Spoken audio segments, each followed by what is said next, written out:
He says, shut the words until the time of the end. Knowledge will increase. In other words, the book will be opened in the time of the end. The prophecies of Daniel and Revelation have come to light more in the last 200 years of the church's history than since any other time since they were composed or written. And so we are living in the time of the end where there's great knowledge on that. Now, I'm trying to read through all this and still have time to get to these prophecies. I look at the clock and it always is disheartening when I see how little time I have. Then I, Daniel, looked, and there stood, I'm in verse 5 of chapter 12, there stood two others, one on this riverbank and another on the other riverbank. That happens in Daniel 10:4 also. And one said to the man clothed in linen who was above the waters of the river, how long shall be the fulfillment of these wonders? And I heard the man clothed in linen, who was above the waters of the river, when he held up his right hand and his left hand to heaven, and he swore by him who lives forever, that it shall be for a time, a times, and half a time. A time is one complete cycle of the seasons, or a year. They knew when this earth had gone around the sun once. One time was 1 year. A times means a pair or a couple of years, so that's how many? 2. 1 and 2 is 3. And a half. 3.5. 1,260 days in the Jewish lunar calendar. 42 months it refers to in Revelation. This time period keeps coming up in the Bible. And isn't it interesting that the angel, with an oath, standing on both sides of the water, lifts his hand and he vows and he quotes his time again. It's a very important time. Now think about this. Why is 3.5, 42 months, 1,260 days such an important time? How long did Jesus teach before he was crucified? From his baptism till he died, 1,260 days. The rain was shut up during the time of Elijah, 1,260 days. If you read in the book of Esther, Vashti is dethroned after a feast. The Bible says in the 3rd year of the reign of Ahasuerus, there was a feast lasting 180 days. Keep in mind, in a Jewish year, 360 days, half of that is 180, right? So it's simple math, you can do that. 8 and 8 is 16. 360 is 2. In the 3rd year of the reign of Ahasuerus, you can look in the book of Esther, feast lasting 180 days, 3.5. Then the whole book of Esther unfolds after a 3.5-year period. Stephen is stoned after 3.5 years of the apostolic, the first time that they only went to the Jews, 3.5 years. Stephen is stoned. Then the gospel goes to the Gentiles. Then you've got from 538 to 1798, 1,260 prophetic years. Now, one thing I want you to notice about 3.5, numbers represent things in the Bible. 7 represents a complete cycle of time, perfect cycle. You have 40 represents what? Generation. 40 years they wandered till that generation died off. Read the book of Judges. It's all divided in 20, 40, and 80. Okay? 12 represents the church. Leadership of the church. Woman with 12 stars above her head. 12 foundations in New Jerusalem. And it's filled by 12 times 12,000. Right? 3.5 is an interruption of 7. It's half of 7. It's cut in the middle. In the midst of the week, he's cut off. It represents a time of resistance, persecution, apostasy. During the time of Christ's ministry, 3.5 years, was he accepted or resisted? During the time of Elijah, 3.5 years of famine, what's going on? He's hiding out. Jezebel's killing the prophets. They're in caves. During the time when 1,260 years, was it a time of open preaching of the gospel, or did the church have to prophesy in sackcloth, resistance, persecution? Something else you notice is there is a death at the end of the 3.5. When did Jesus die? At the end of the 3.5. At the end of 3.5 after Christ, Stephen died, first Christian martyr. At the end of the 3.5 in Elijah's time, the prophets of Baal are executed. And then Jezebel says, I'm going to kill you, and he has to flee. At the end of the 3.5 prophetic years, 1260, 1798, the beast receives a deadly wound. Always seems to be a death after the 3.5. And even in the book of Esther, Haman is executed. So just to stir up your pure minds, and I think the Holy Spirit will make some of that register. Now, if we stop here, it'd be easy. We understand 3.5. But there's 2 other time periods. It says here, a time, and half a time. I'm in verse 7. When the power of the holy people has been completely scattered. You notice, 3.5, time of persecution. All these things will be finished. Shattered. Although I heard, I did not understand. So don't feel bad. Daniel's having trouble understanding this. I did not understand. Then I said, my Lord, what shall be the end of these things? And he said, go your way, Daniel, for the words are closed up and sealed till the time of the end. Now, you know something? I emailed some of my friends, and I've gotten a lot of help from some of my friends out there in studying this. Pastor Doug stands on the shoulders of other people, as Newton said. There is a mirror in Daniel 12 that someone brought to my attention. It says in verses 1 and 2, Michael will arise at the end of time. It says in verses 11 and 13, Daniel will rise at the end of the days. It says in verse 1 and 2, those who sleep will awake. In the end of the chapter, it says those who enter into the rest will awake. It says in the first few verses, they'll be raised for their reward. They're in the book of life. In the end of chapter 12, it says Daniel will receive his allotted portion. He will be blessed. It talks about a distress in verses 1 and 2, time of trouble. In the 1290, it talks about a period of distress. In verse 3, I'm showing you a mirror between the beginning and end of Daniel 12. Instructors who have insight will shine brightly like the firmament. Verse 10, instructors who have insight will understand. You can go to verse 4. Daniel, conceal these words, seal the book. Verse 9, these words are concealed. The words are sealed until the time of the end. Verse 4, the end of time. Verse 5 and 6, there are 2 others standing on the river. In verse 8, Daniel hears, but he doesn't understand. And finally, you know what's happening? Is there's a mirror going like this through Daniel, and you know when it reaches the middle? When the angel stretches his legs across the 2 waters. Don't you see a reflection in the water? And he makes a vow with his hand held to heaven. It's going like this, and it's focusing our attention on that time period of 1260 because of the reasons I told you. That time period unlocks a lot of stories in the Bible, doesn't it? 42 months in Revelation, 3.5 in Daniel 12, 1260 in Revelation. There's many, many places that you can find that. Like I said, including Elijah, Stephen, Esther. It's a very prominent time period of persecution of God's people.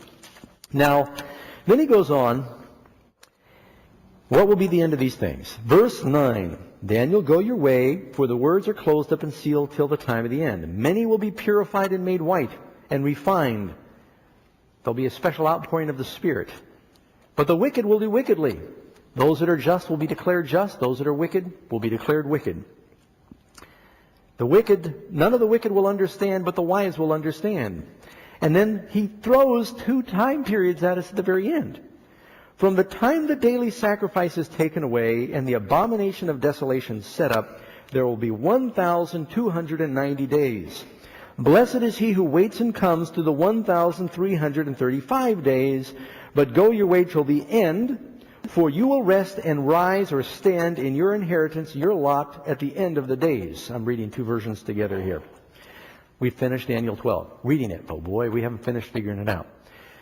All right. I asked them to put a board up here. I'd like to put, in the studio, put up the first chart, the historic interpretation. I believe in the historic view. Does everyone hear me? What did I just say? I believe is what I wanted you to hear, in the historic view of Daniel. But I'm going to go on to say there may be an additional, a mere interpretation. There's many examples in the Bible where one prophecy can have a couple of interpretations that don't contradict. There's the literal, and then there's the more symbolic. When Jesus talked about the destruction of Jerusalem, he also said this is a parallel for the end of the world, right?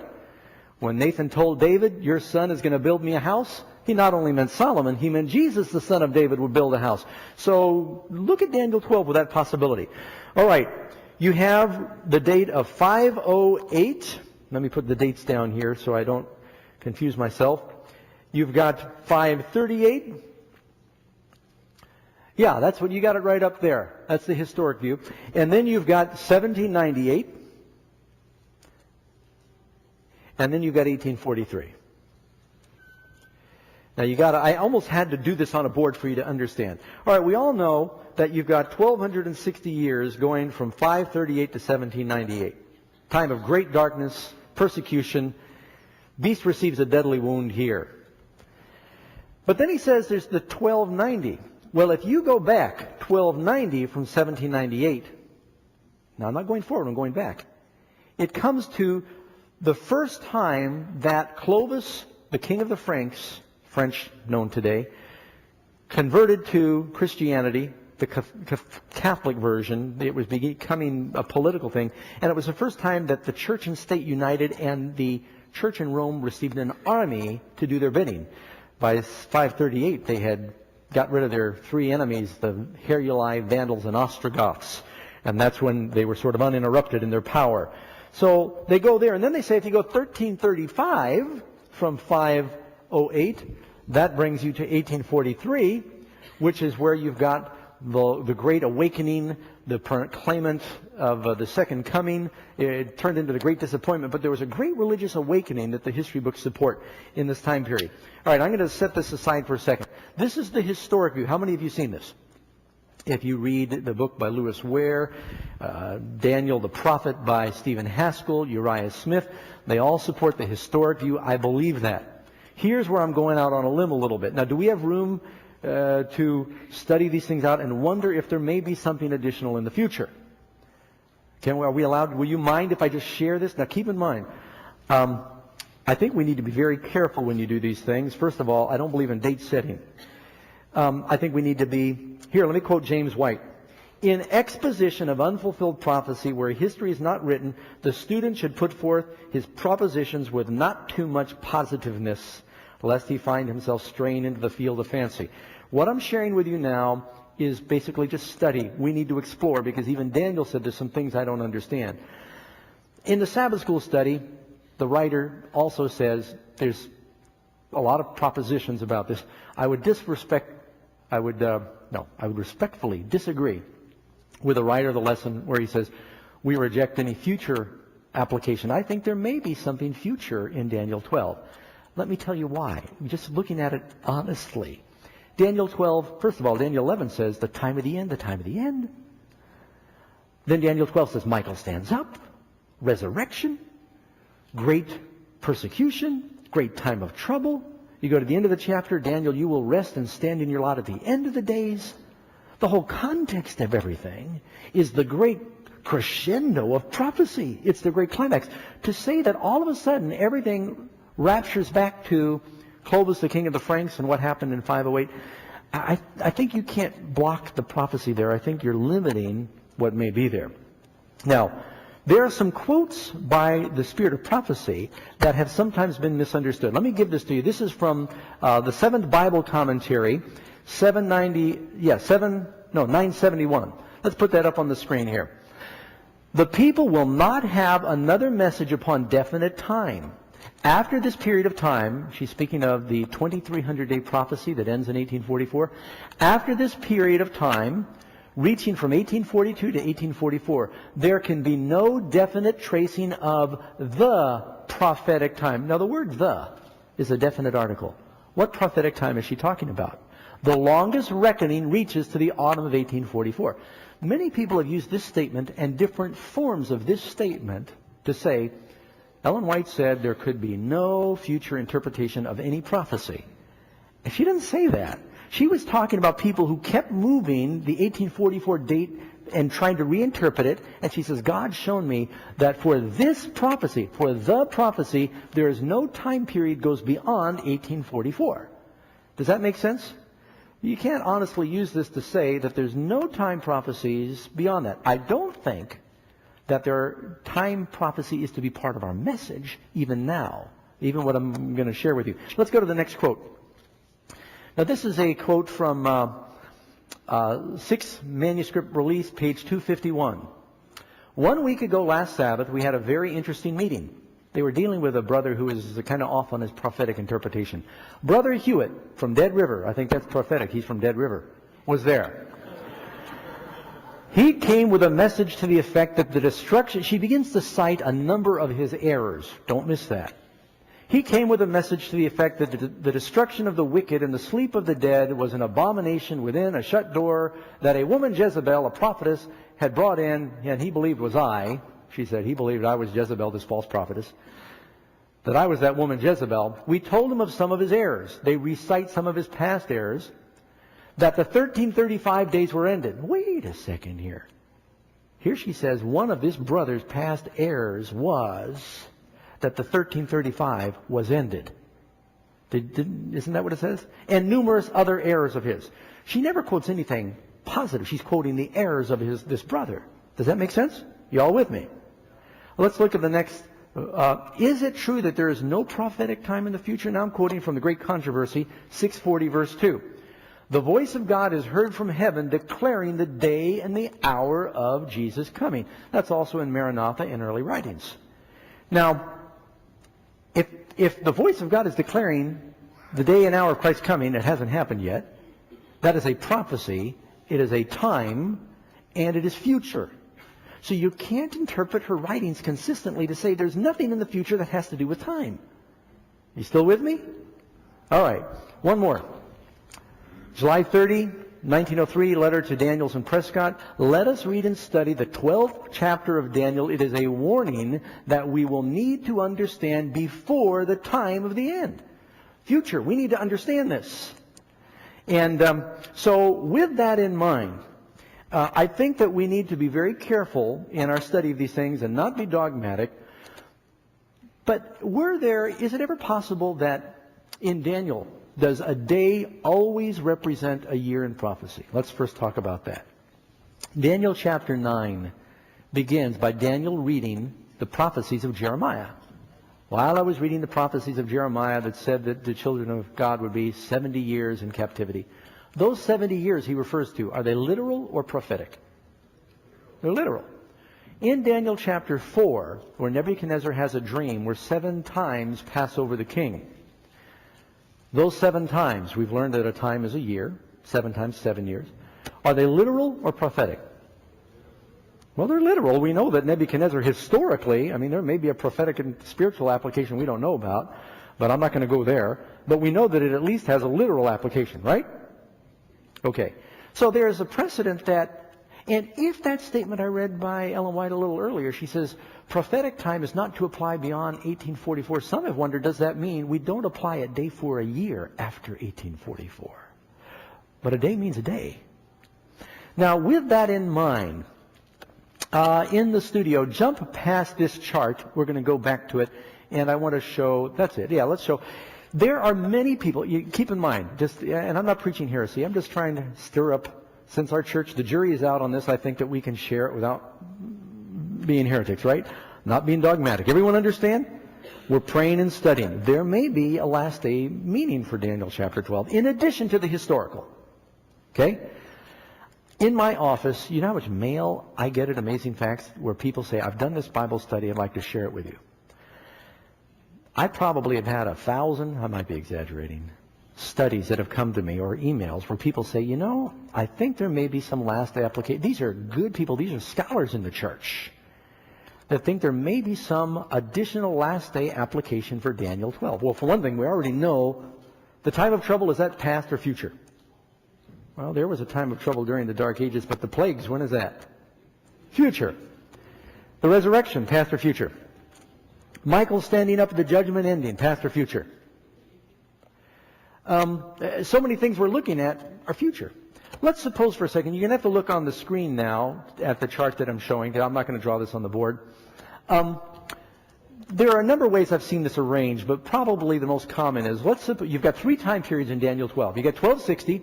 If 1260 represents a time of resistance and persecution, that would mean where a law is first made that compels us to break the law of God, sometimes called a Sunday law.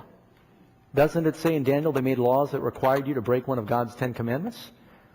And many have believed that that will be a law that will force us to break the fourth commandment in the last days. And during that time, there's what they call the small time of trouble. You can't buy or sell. That may go on 3.5 years, a time of persecution. What often happens at the end of 1260? A death. A decree is made when they see that the people of God, and you know what, the message is going to go like wildfire during that time of persecution. Doesn't the church usually grow during those times? You look at the 3.5 years of Christ's ministry and the 3.5 years before Stephen was stoned, the church exploded. There's going to be a great outpouring of God's Spirit. At the same time, there's great persecution during that period. I don't know if it's going to be this, but it could be. Small time of trouble, can't buy or sell, might have to flee into the country. And you're all going to come visit me in Covelo, right? I'm going to the cave, just in case you want to know, during that time.